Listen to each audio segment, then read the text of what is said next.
Our next panel will be about the role of AI and machine learning, and I would like to ask our moderator, John Fox, to come to the stage, as well as our panelists, Konstantinos Champidis, Yiannis Kanellopoulos, Palaiogeorgou, and Robin Schuil.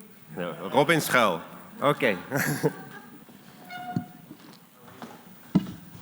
This thing is working. Well, since we didn't get a break, I think we talk a lot about startups, but I think we want to stand up. Just everybody can stand up and give yourself a little stretch.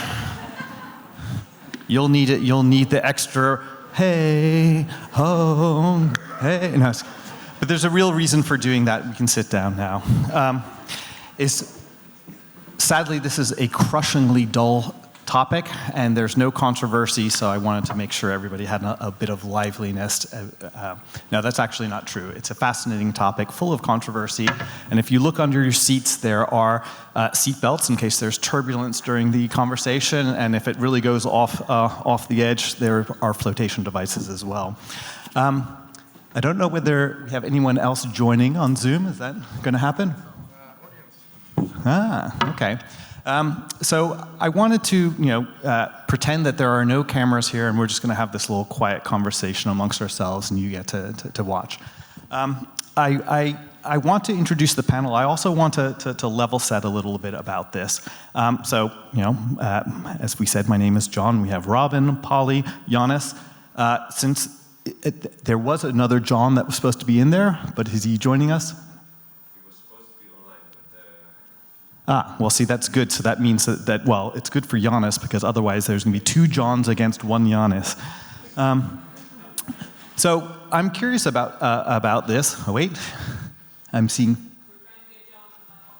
Okay, well, when Dr. Evil joins us, we'll be able to bring him into the conversation. But I wanted to ask people, has anybody here ever been on the internet and signed in something and had to prove that you're human by filling out a CAPTCHA? Yes. How did that make you feel? Dehumanized a little bit? And you notice that most of the examples, it may not have been, there's still some people that's like, why are you asking me to tell you what a bridge or what a red light is or what a hapless pedestrian is? And then over time, people said, oh, okay, well, we're training something, we're helping a machine learn something, and what is it, who am I teaching, and what are they learning? And then more recently, as we've had self-driving cars, which are all the rage in San Francisco right now, there seems to be a little bit of anger related to them, because you can find video of people doing things like placing orange cones on the hood of a car in order to stop the cars because they're upset. And there was recently somebody literally smashing the machine. Karen Luddite, I think is what she was given the name, just smashing the LiDAR sensors of one of these cruise cars, because there is a lot of anger about that. And the reason I tell this little story, because it helps set up some discussion points, because if you look in the program, it says we're going to talk about kind of what is AI, what is machine learning, is it a threat to the universe? And since we have some really great perspectives here, we can have a very fascinating conversation. So I'm going to start and ask my best friend in the world, Johnny Cash, all dressed in black. Robin, what can you tell us? Tell us a little bit about yourself and why you care or think about AI a little bit. I'm Robin. Thank you for having me, and happy anniversary to Orange Grove. It has been a privilege to be part of it so many years. A little bit about myself. A quarter of a century ago, I played a role in the inception of the largest marketplace in the Netherlands for second-hand goods. That was a reason for Orange Grove to invite me and share my expertise with some of the teams here and help them, help the young entrepreneurs here to empower them on their journey. Little did I know that Orange Grove brought me here, and it was them empowering me on my next journey, launching the now largest marketplace for second-hand goods here in Greece, Vendora. Originally, I'm a technologist. I started programming at the age of 8, so I've been doing this most of my life. Machine learning, to me, is a really exciting topic that really empowers not just ourselves, but our users and many people around us in so many different ways that I'm super excited about how this innovation keeps accelerating in recent years and is now really starting to create value for the mainstream audience. Excellent. And so as we're introducing the panel, I'm formulating the tough questions that we'll be going through. So I'm going to pass it off to Polly, and please tell us about yourself and why you love and think about AI. So hello, I'm Palaiogeorgou. Happy birthday, Orange Grove, first of all.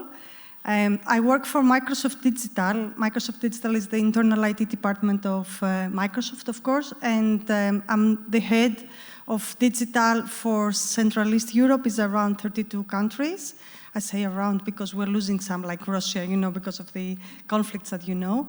I'm actually, before, let's say, Microsoft, I used to work for many big companies like Cosmote. I was the IT Innovation Center director there, and also process improvement director, and also PricewaterhouseCoopers, IBM. So I worked for my whole life in digital transformation and automation. I have to say, I'm super excited with what AI brings to us today, not only in companies, but us as professionals as well. I can say that I don't have a project at the moment that does not include an AI component on it.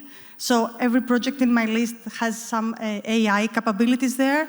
And this brings big changes to all of us, and I'm happy to discuss this actually in this panel. Thank Excellent. You. Yiannis. Hello. Now it works. Thank you. I'm Yiannis Kanellopoulos, a very typical name and surname in Greece, as you can imagine. I am the connection I have with Orange Grove is that I was one of the very first mentors of Orange Grove, and somehow now I became also a member of the board. It's a long, let's say, journey, but very exciting what happened the last 10 years. So I'm very proud of what we have accomplished as a team. Now, I'm participating in this panel with another hat. I'm a CEO and founder of Code for Thought. And for us, the whole AI discussion is very relevant because what we do as a company, we have the expertise to assess software systems of any type, be it like large-scale systems in the banking sector or algorithmic systems in every sector. And we make sure that we test them, we assess them, we identify the risks, and we help organizations how to mitigate those risks.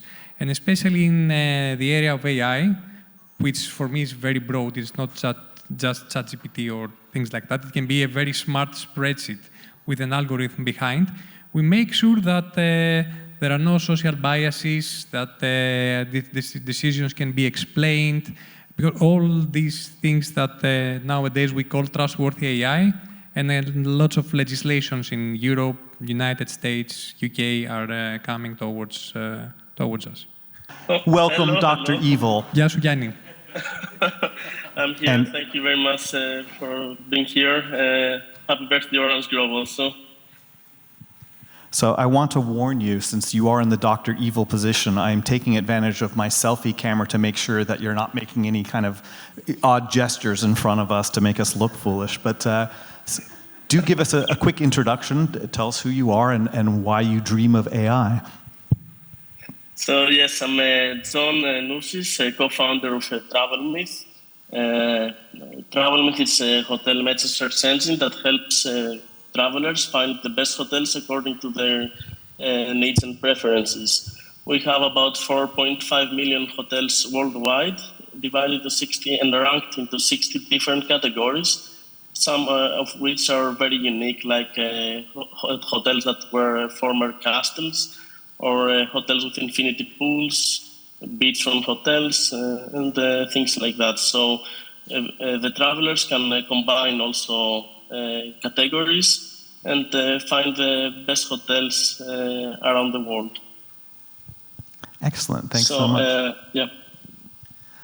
Okay, so now, we started off with this idea of a kind of what is machine learning, and So we're all familiar with some of the examples of it, and some of the controversies that come up, there's many different points, but one of them has to do is who's doing the training, how is the training done, is the model being developed in an inclusive fashion? So these are all directions that we can take the conversations, and then also things about kind of power and who has it and who can use these tools. One of the things that I like about the tools that are out there is that they are, like all internet tools, available to anyone. You don't have to be a massive corporation in order to be able to take advantage of some of these tools. And it reminds me of a quote that Andy Warhol made. Let's see if I can use my cheat sheet. But long ago he talked about Coca-Cola, this mass market product that everybody drank and everybody loved. And he said, it's like, you drink Coke, the president drinks Coke. The president can't get a better Coke than you can. Well, I think somewhat with all these tools that are out there, we all have access to them, and we all have the possibility of helping train them, either kind of willingly or not. So it's something I want to keep in mind. But Polly, since Microsoft is well known as having invested in OpenAI, and when ChatGPT came out, there was an explosion of interest about it, and it kind of started off this thing, is this the end of civilization? Will school kids never write anything again? How will we know whether you're talking to a human being or a chatbot? Can you give us some perspective about some of the tools and how they help individuals? First of all, actually, it's important to say that it's not about ChatGPT only. ChatGPT is a subset of AI, it's generative AI, but there is a lot of other things that we use in our everyday life, actually, when we talk about AI. Examples are when you use Netflix. Since you come from Netflix, the recommendation engine behind, we all know that is AI-based, so that's why you get all these good movies after they see what is your interests. We see it actually when we go through an airport. When you go, there is computer vision that it's been used actually to check your passport. So we see a lot of applications. Okay, AI became really hype when ChatGPT came. Why? Because you just have a more, let's say, natural way of communicating with these tools. Okay, whereas before, it was not so natural. And the way that they answer back to you, because we had chatbots in the past as well, it's so natural that you feel like, this is a big change that came in, and really we're very excited about that. So there is a lot of tools out there that we use, and the good thing is that big tools like the Azure AI, for example, and I know that many startup companies, they do use these tools, and not only startup companies, but also a lot of corporations, they use the capabilities that exist in Azure AI. They give you a lot of easiness to utilize these products, the AI tools, to build, either you want a computer vision or a machine learning model. It's becoming a lot more easier for us.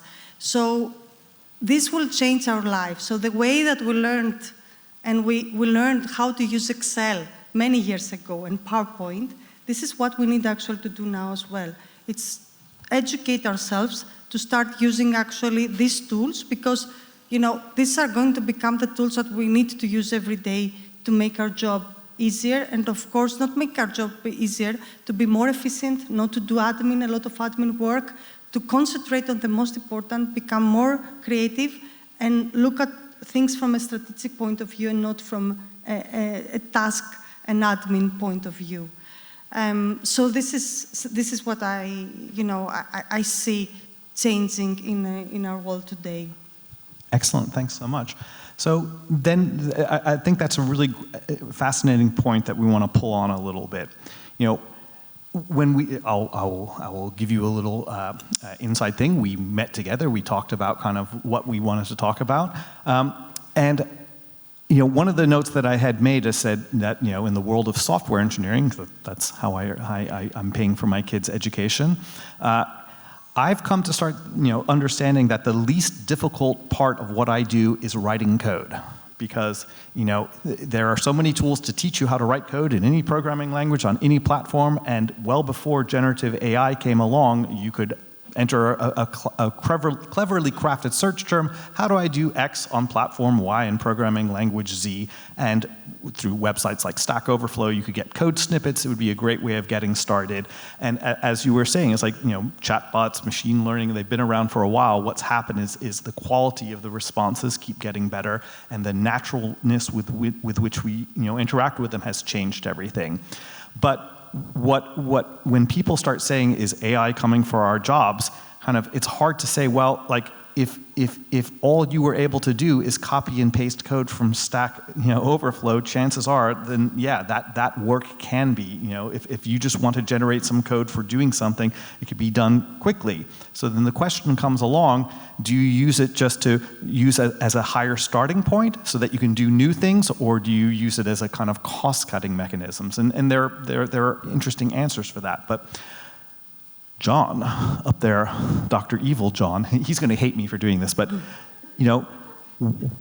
how has AI and machine learning transformed? You were talking about some benefits that it's brought to your startup. Can you elaborate on that a little bit? Yeah, we use ChatGPT basically in all processes that we have on our company. It helps us a lot since you talk about the coding. It helps a lot for being faster and more efficient in web developing. We develop much faster what we want to develop. And also ChatGPT helps in planning on how to develop and what to develop. So in terms of developing it, it's a real saver for us. Like we work much faster than previously. We also have a ChatGPT plugin. We're one of the first companies that started a ChatGPT plugin. Actually, it's number 3 or number 4 released in the world in the category of travel, which makes things very interesting especially for travel, because what Polly mentioned is that computers can now actually talk like a human. This is the big difference that the ChatGPT makes. So when planning a trip now and use a ChatGPT plugin, the plugin can answer queries like, let's take the family to a road trip to Italy and stay near vineyards, and also I want to have fun at the pool of a hotel. ChatGPT can understand all this, communicate with Travelmyth, and then also offer a detailed response with prices for hotels, but also all the trip planning that you want to do, like which places to visit, how long to stay for each place, which hotel to select for your needs. So this is something amazing for our industry. And I think I don't think that you guys have taken like $300 million in VC in your first round. Is that correct? No, we are completely bootstrapped. We don't have any external investment for our company. And this is more supporting your argument about the Andy Warhol quote. Exactly. I mean, you can use maybe not the first iterations of the new technologies, because there is always a wait list that only a few people get in, but in just a few weeks you get access to what most people have all over the world. It's up to the companies to understand this and use it as fast as possible. Excellent, thanks so much. So Yiannis, I wanted to talk a little bit about software quality, because I think that's something that's on your mind a lot, because it's certainly on my mind and our engineering organization's mind. Can you talk to us a little bit about AI in that? Yeah, actually the last months, as soon as ChatGPT came to our lives, we got questions from our clients. What will be the future of the work for software developers in the next 5 or 10 years? Or is this profession dying? That was the question behind the question. And our plain answer is no, because the profession will change, definitely, because these tools are amazing, but they are just tools. So it depends on the use, whether you will reap the benefits of the tool or you just going to not using properly. And more precisely, there are some fundamentals in software development and software engineering. First of all, it's the garbage in, garbage out. So if I ask something stupid, the ChatGPT, it will provide me a stupid answer. Then there is that 90% of the time of a software developer is being spent in reading code, not typing the code. It's being spent in designing, eliciting the requirements, understanding the business problem that he has to solve, and then implement it. So this is a very human intensive activity. And of course, ChatGPT or Copilot can give you solutions to your problem, can give you alternatives, but at the end of the day, it's a human being that needs to make a decision on what is the solution he's going to implement. The third is that in the life cycle of a software product or system or whatever, 20% goes to the initial development before it goes to production, and the rest, 80%, goes to support and maintenance, which means that at the end of the day, even the initial code will be generated by a tool, but a human being needs to read it in the future and make the appropriate changes, not just another tool to do that. So all these things indicate the profession is not dying, but new tools bring new possibilities, new capabilities, but also they bring new risks. One thing that we see is the over-reliance of developers of the results produced by ChatGPT. So you ask something, it gives you the code, it generates it for you, and then you blindly use it. So there is the risk then, something really problematic to scale up. Actually, those tools might scale up the, let's say, the bad things, the risks, and not like the benefits that you expect to reap. So the role of the human being is becoming way more important because he needs to review the code, he needs to understand whether this is good or bad, and then ship it to production or to make it happen. And we believe that the job of the software developer will be more like a reviewer rather than a code, like a typer of code. Plus, another thing is that ChatGPT can actually provide a solution to the holy grail of all the C-level people out there that our systems are not documented. Because with ChatGPT, you can actually produce very nice documentation and help your teams communicate in a human language. So I'm very optimistic. But definitely the profession will change, but it will change for the better. And also, but if you're a developer that makes a living of creating websites with $20, I mean, you don't need ChatGPT for your work to be of way low value. There are already applications out there that they can spit out a website for you at no cost. So the low level, the low value work of software developers will be replaced. So if you want to continue this profession, you need to get better and better. Very interesting point. So another time for a quick story before we get to Robin. When I was, after having graduated from college in New York, I worked at a language training startup, and we used machine translation back in its crudest days, where you could feed it a phrase in English, "The spirit is willing, but the flesh is weak," and it would be translated into Russian as "The vodka is good, but the meat is rotten." So it kind of speaks to the, that don't always trust the machine. But the other important point is my roommate at the time, a fellow named Ted Todorov, his uncle Svetan Todorov was a very famous literary theorist, and he was the shame of the family because he was a software engineer, and he had actually studied classics and computer science. And it does, and so that means he read a lot of Greek literature, or what here y'all just call literature.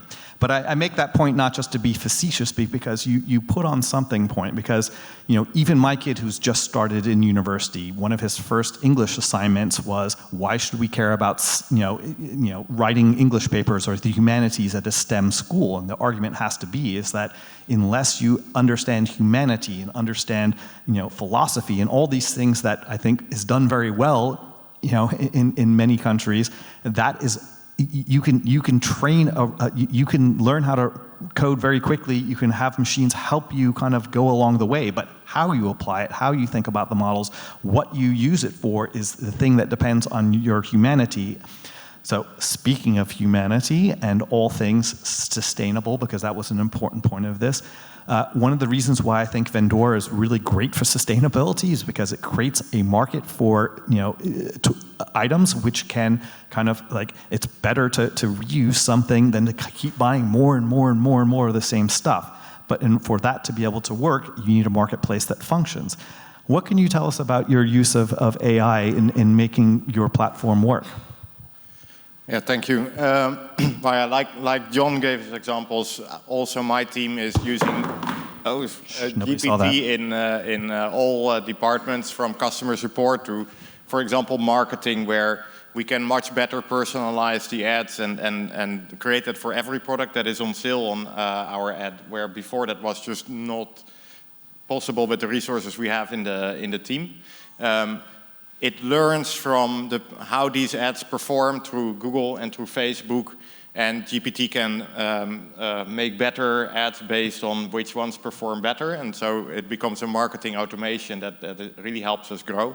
But more importantly, we are a marketplace that connects buyers and sellers, and unfortunately that sometimes also attracts some bad actors to the platform. We try to defraud the other side of the transaction. And we have found that GPT for us was also very useful, not for a generative use case, but actually to follow the conversation between a buyer and a seller and to really understand the intention of each of the participants of that conversation. And when it understands that one of these participants is trying to defraud the other one, it will automatically intervene and censor or shut down that conversation. We launched this within 2 weeks after the ChatGPT API became available, and since then we have seen fraud approach zero on our platform. For the last 4 months, we have not heard of any victims anywhere.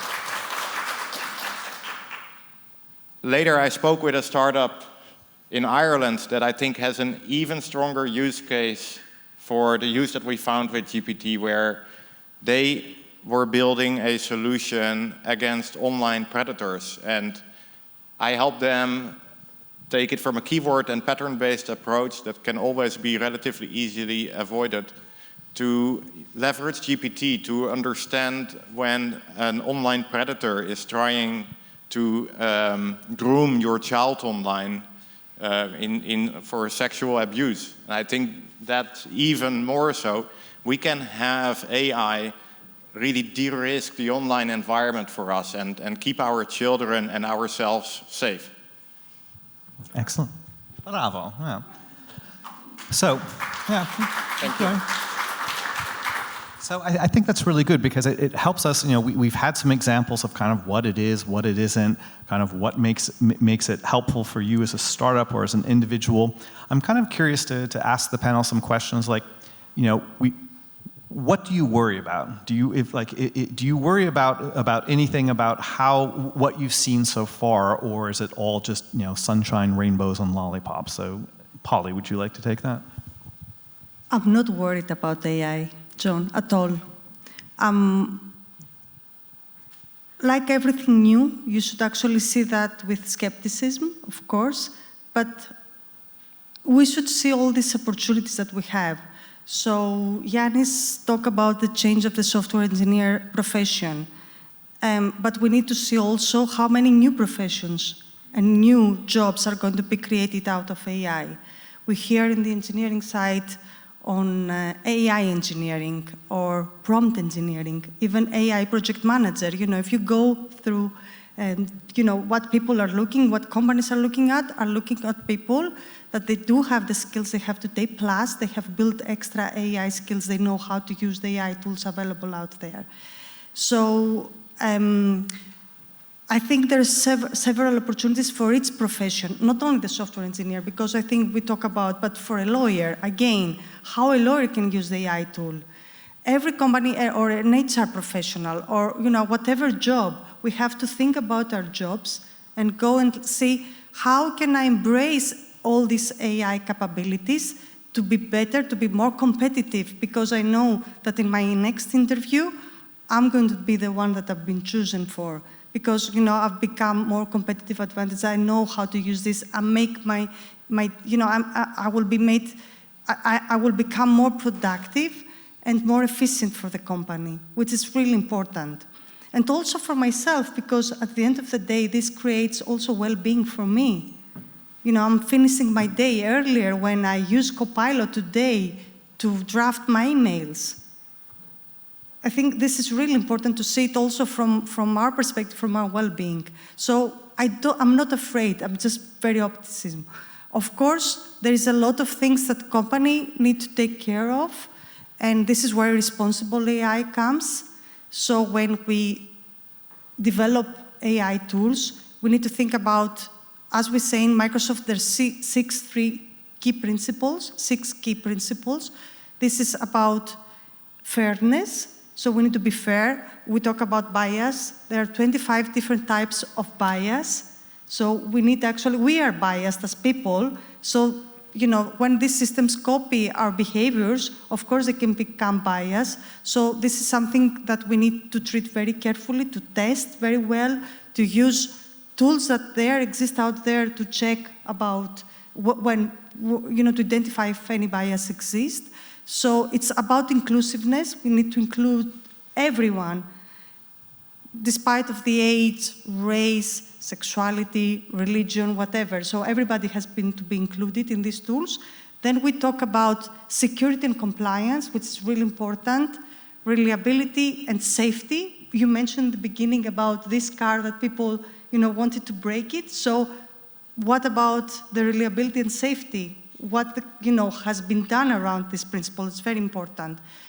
Accountability, who's accountable about all this? And last but not least, the most important is transparency.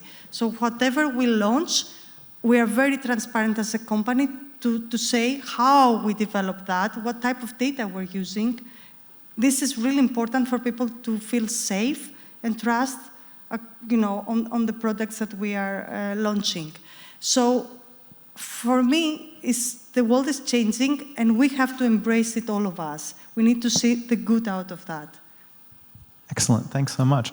So I want to pull on something a little bit more because, okay, here I am speaking in somewhat poetic English because it's my first language, but amongst here are people for whom English is not their first language, and also people who are involved in startups,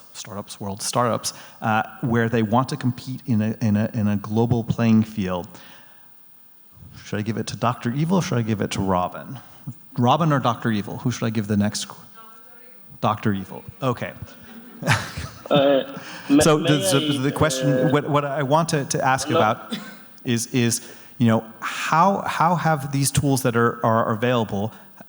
Can you talk about how it does it add a more comfort level that yes, you can compete? Because I think it was Faye who said Greece is a tiny little village, but it is in fact a large and big place in all our hearts. But it is a reality that any startup that begins here has to find a market across the larger place. Can you talk a little bit about that?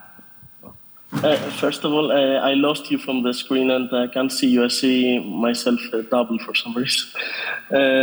Anyway, so I want to continue a little about the concerns that I personally share a different view. I'm highly concerned about AI. So maybe I should talk about it a little to share some different views. I don't know. Spicy. I think we can do that. Yeah.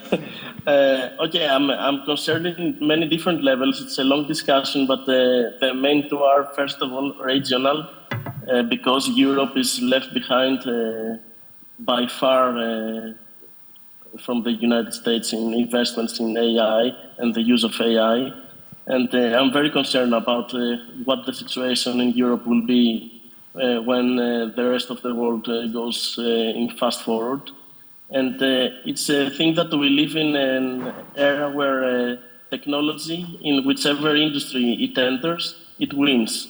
Like we see it every day. For example, the car makers in Germany are in trouble because of the extensive use of AI and technology in all aspects of the electric car company, Tesla. It's very obvious that whoever uses technology efficiently and very fast wins.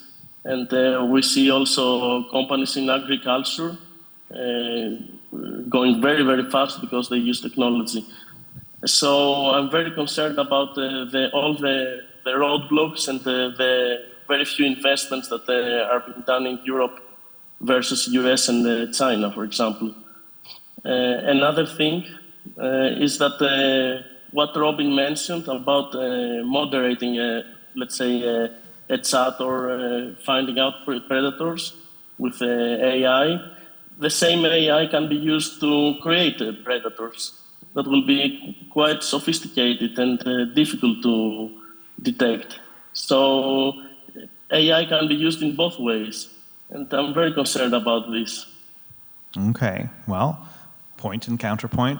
Robin, what's on your mind in this theme? I think the reason why I have always been so passionate about technology is because technology democratizes everything. And I grew up in the 80s, and back then linear TV was the big thing. And being a TV celebrity was unachievable to most. Now everybody became a photographer since we got a camera on the phone. And with YouTube, everybody can be a TV celebrity. Now with AI, I think it democratizes ideas and being able to communicate them and spread them and connect with others. Like I gave an example about the chat that we let monitor. With Vendora, we connect buyers and sellers with each other. Next week, I'll be flying to Bulgaria, where we will be expanding our business into before the end of the year. And Bulgaria speaks a different language, and it has always been a challenge for Bulgarians and Greeks to trade with each other. Thanks to AI, this language barrier is being overcome, and they can speak their own language, but it becomes a common language. And I think that brings nations closer to each other. There are countless people with great ideas that don't have the talent of writing, and they will never publish their ideas, and they don't spread around the world. They don't reach the people that can help them execute those ideas. With AI, I have never answered so many emails.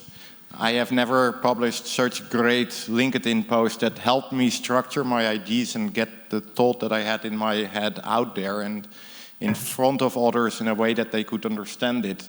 And they reach back to me, creating new opportunities and making those ideas happen. And I think that is really, to me, the greatest opportunity with this. And any problems that we will encounter as humanity in the future, also those that will be introduced now by AI, we can overcome together if we can communicate with each other and if we can spread the ideas how to overcome those. Excellent. So Yiannis, so we have some enthusiasm, we have some concern. I think if you would like to talk about that, you can ignore me, you can talk about something else, but how do you think we can, as a society, take more control of it to make sure that the models are trained in a way, or what, if you could wave a magic wand, what might you do? Well, I share the passion of Robin because I really think that technology can change the world for the better.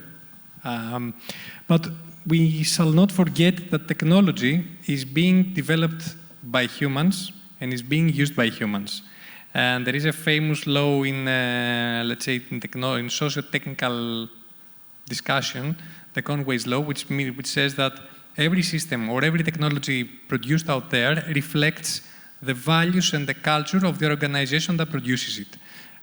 So enlightened people, enlightened organizations will produce the kind of technology that Robin is building or Robin is envisioning. Malicious people will produce the technology that John was describing. So I think that as a society we need to be vigilant. We need to be aware of the fact that technology is not something magic. Like ChatGPT is not something magical.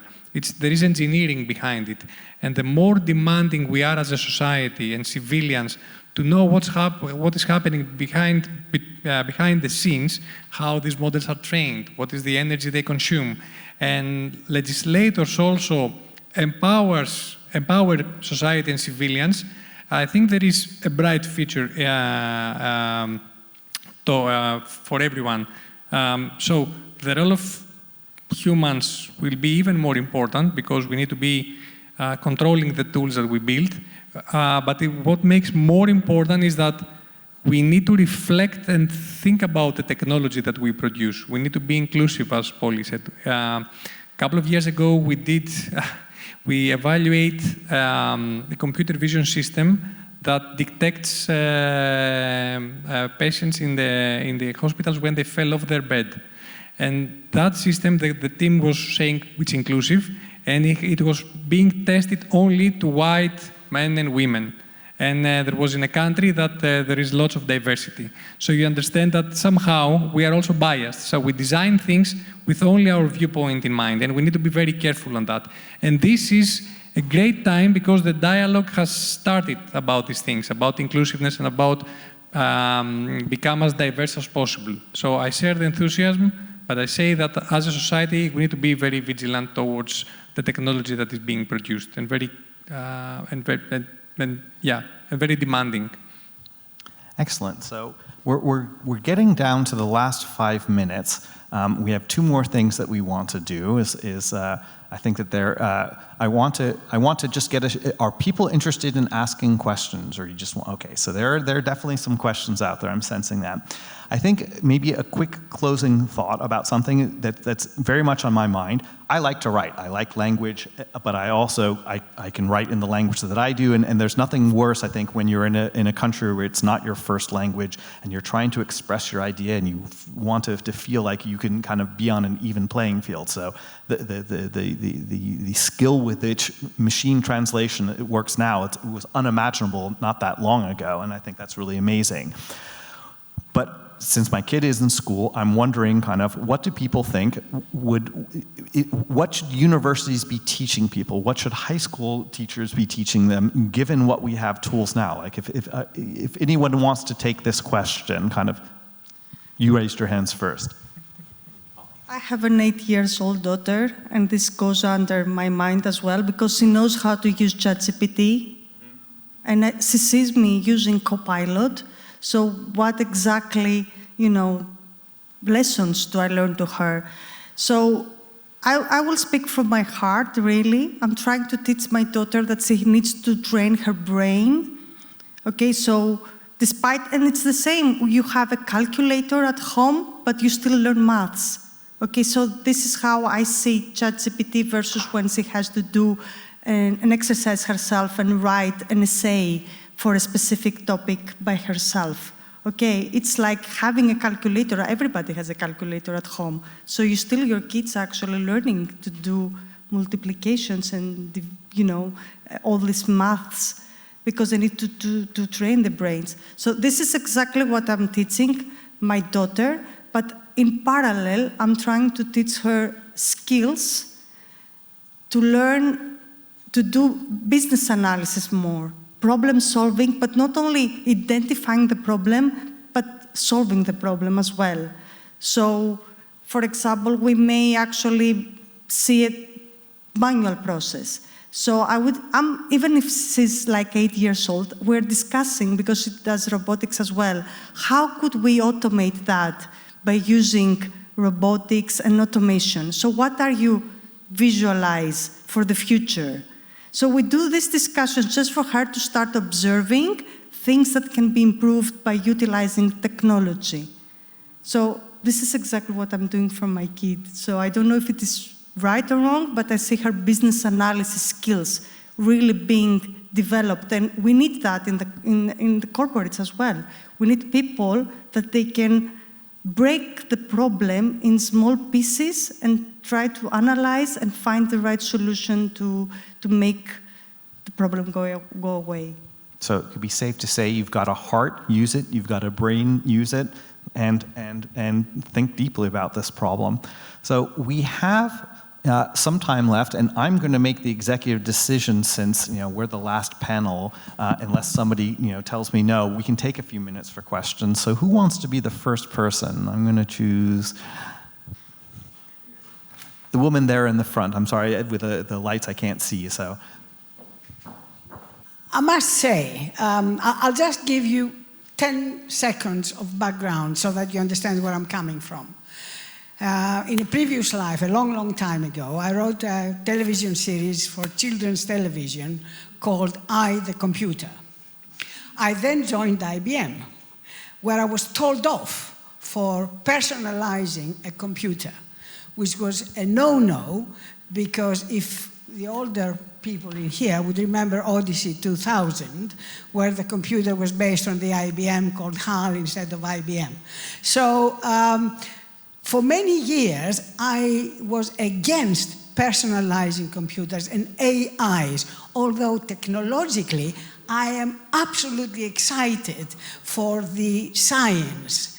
What worries me, and you all said it, but Yiannis said it better, is that the code has no feeling, the code has no logic. Although some of you may not think so, but I think the code itself has no logic. It has the logic we give it to. And we, as humans, are both fallible, are both immoral, and are both very easy to misuse technology. So I wouldn't ever go into an airplane without a pilot, proper human pilot, or a car, or a train even. Trains are so and so, because they're on a line. So what I'd like to ask the panel, that's why I wanted the background, is at the end of the day, would you, any of you, go today in a plane without a pilot? please. There was one day that we had a lift boy to operate the elevator. This afternoon, you probably came down to this -3rd floor without a lift boy. And the elevator operates itself. This was a big scare when the lift boys were just removed. I think in a few years, after the first experiences, you'll be very comfortable with the driverless Uber, the pilotless plane, and the lift boyless elevator. Okay. Do you want to step in quickly, or? No, I mean, the question was about today. Today, my answer would be a definite no, to be honest. But I agree with Rob, but it will take time for the technology to improve and for people become more comfortable with this new technology. Paula, you want to say something? It depends, actually. There are some cases that you want a co-pilot, and this is what, we have bringing out in all Microsoft products, but there's cases that we're introducing autopilot as well. And this is already exists actually in some companies, things that are being done automatically, like in security processes, identifying security threats. When we have a lot of systems, of course, there are always people behind all these things, that they assess the tools, if they work well, and they need actually to improve the tools. But I think it depends, I will not say either that or, but if it was about plane, I will go with your decision, Eleni. I will choose a plane with a co-pilot. Where did we borrow the term autopilot from? Excuse me? Where did we borrow the term autopilot from? Autopilot, the term, actually, we do have processes internally. Yeah, but most commercial airplanes fly most of their flights on autopilot today. Yes, this is true, actually. It is autopilot. But they do have the human Yeah, but it's supervised, right? Yeah. It is supervised, but yes, definitely. Exactly. And it's the autopilot only for the main, not for the takeoff and the landing. There you trust the human, not the autopilot. Yes. All right. I know that there's a gentleman there with a hand, and then I see you over there. Hello, my name is Peter Voorneveld. Thank you for letting me ask this question. So as we talked about Gen AI, and you talked about ChatGPT, making it easier to write reports, making it easier to write emails, as ChatGPT is actually learning from the data that we put in, and there have even been cases that data became available on ChatGPT, which was rather sensitive for corporate espionage perspective. Are you at all worried about this as entrepreneurs, that the data that you put in ChatGPT will be able to be used by your competitors? I don't want to hog the thing. I mean, I have a view on it, but John, since you're up there on the top, do you have a feeling about that? We are worried and we are careful about, for example, sharing passwords on ChatGPT. But again, if you are over worried, you are missing out how much it can help you. So we are not that much worried that we won't be using it. I think one thing to add to the conversation, I mean, there's the old adage that if you're not the customer, you're the product. And I think that's true, right? And I think that we have to be clear-eyed about it. And I think, to Microsoft's, a thing that I appreciate about Microsoft versus some other companies that rhyme with Google is that there's a very clear kind of, you're purchasing a license to software, and there's a contract that sets out kind of how data is used and not used, and I think that that's important if you want to. Microsoft products use your internal. It's the data that you use and all the prompts that you create actually are internal and they stay internal. So it's a very clear, the Copilot that will be launched soon, it does not use actually the same data as ChatGPT. It's your internal data, so whatever you put there, it stays inside your company. Excellent. I think that there was a question in the back, over there, I see pointing that way.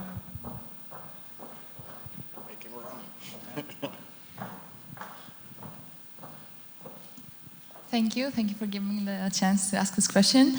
My name is Andriani Nicolaou. I'm a recent founder of Uni AI. It's the first Greek initiative, student initiative on artificial intelligence. And the reason that we started this initiative with my co-founder, Efthimis, is that we were shocked when we realized how unaware our fellow students were when it comes to matters related to AI. So my question to you is, how do you compare the situation around AI in Greece, like in comparison to Europe, for example? Yiannis, you're Greek, you can answer that. Okay. Yeah, I think that we're lagging behind a bit in at least the large corporations, the large organizations. But I think startups or middle-sized companies, they are like on par with what is happening in Europe. And also we see more and more smaller companies, especially startups with young people, are way more prone to utilize the capabilities that the AI technology provides. Thank you. Excellent. Okay, so the last question is going to be one that I'm going to ask you. Is anybody interested in seeing me embarrass myself on stage? Yes. Okay. So thanks to our friends ChatGPT and Dario and Robin for doing this. There was a question that basically came up along saying, like, could we summarize, what you've heard tonight in the form of rap? And if so, could we perform it? So let's see what we can do here. I might need to ask for a beat. 1, 2, 4. Hey, we 10 years up in Orange Grove, it's more than just a right. Talking about AI and what it might just ignite. Is it machine learning or a generative game? Both together paving a whole new lane.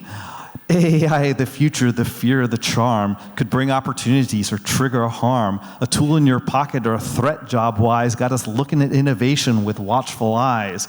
Warhol said a Coke, still a Coke, ain't no better blend. Same with AI tools, just depends where you send. Got grease minds poppin', data heaps is the score. Using it for good is what we got in store.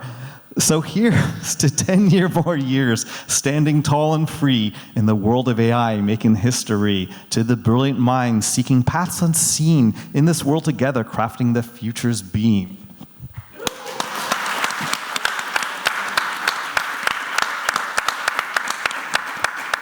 It's a good thing I have no shame. So I want to thank everybody for your attention. It is definitely worth talking about, and I think that we'll have some more opportunities to talk out in the hall, but I will pass control back to our Master of Ceremonies.